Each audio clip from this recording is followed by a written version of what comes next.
All right, I guarantee you're gonna learn something in this video. And if you do, leave a comment below. I wanna know. What's going on, guys? So I've had the Blackmagic for about a month now, and I'm gonna talk to you about things I wish I knew before I bought this camera.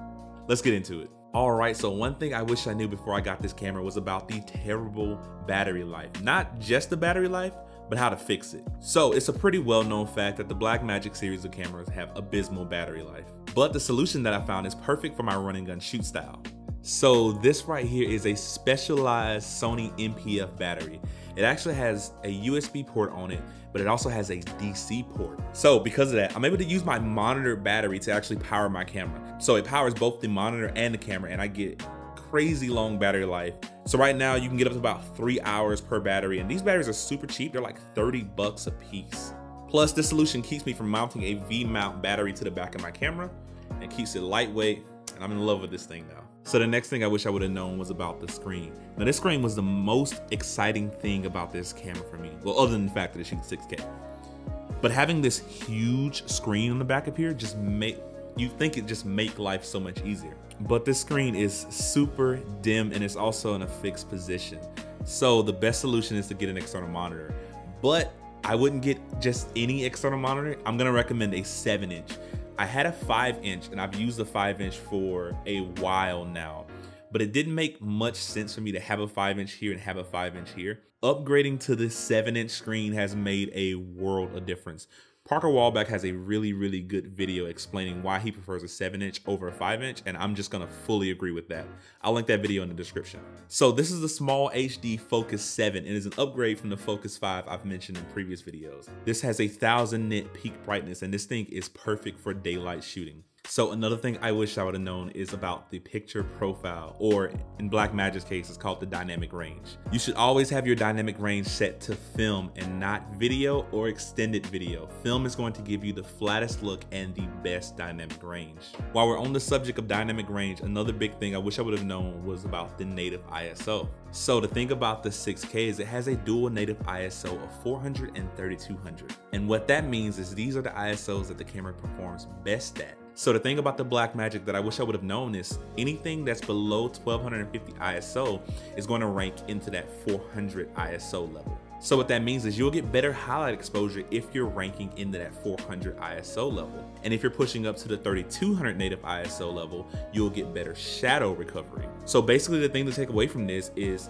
ISO's 400 is going to give you better highlights, and ISO 3200 is going to give you better shadows. All right, dual native ISO can be its own entire video, and if you want to see a video on that, let me know.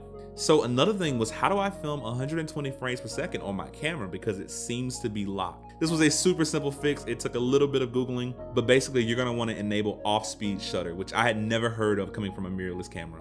By enabling off-speed shutter, you're gonna be able to unlock that 120 frames per second at 2.7K. Now, an important note here is you need to set your regular frame rate as low as possible and your off-speed as high as possible to get the best results. So now that we know how to record slow motion, another thing is that you can set presets on this camera and you can save your entire slow motion profile as a single button preset click. That way you don't have to go through the entire menu system and the entire process of setting your shutter speed at 120 frames per second. You can just do it in a click. So another big thing I wish I would have known before I bought this camera was the sacrifice I needed to make to get 60 frames per second. So I consider this camera a 6K at 50 frames per second camera. And if you want 6K at 60, you're going to crop your image at the top and bottom, essentially giving you a widescreen aspect ratio. You can also lose a little resolution and shoot at 5.7K to get that 60 frames per second at a 17:9 aspect ratio. So one of my favorite things about this camera that I had no clue that you can do until I used it during a wedding is you can adjust almost anything while you're filming.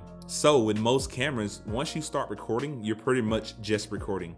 With the Blackmagic, if you start recording, you can just go into the menu, adjust, input levels, adjust pretty much anything you want to, and I love that about it. Another super clutch and handy tool is the Blackmagic can actually do dual audio recording. Because it has 2 microphone input jacks, a mini XLR cable, and a 3.5mm jack, you can actually split both of those inputs on 2 different channels and use 2 different microphones to capture audio. Now, I never use this because I capture most of my audio externally. And the last thing that I have to say is my middle name is Albert. See, I told you were gonna learn something. And that's all I have for you today, guys. I just want to give you my experience with this camera by using this camera. That way you can learn from my mistakes and get a head start on using the Blackmagic properly. So I've had this camera for about a month now, and I want to get to using it a little bit more before I give a proper review on it. I don't want to just use it a couple times and be like, oh my God, I love this camera. And with that all being said, if you liked this video, give it a thumbs up. And if you loved it, consider subscribing, because I'm gonna be bringing you more and more content like this every week. So I hope you guys have a great day, and I will see you in the next one.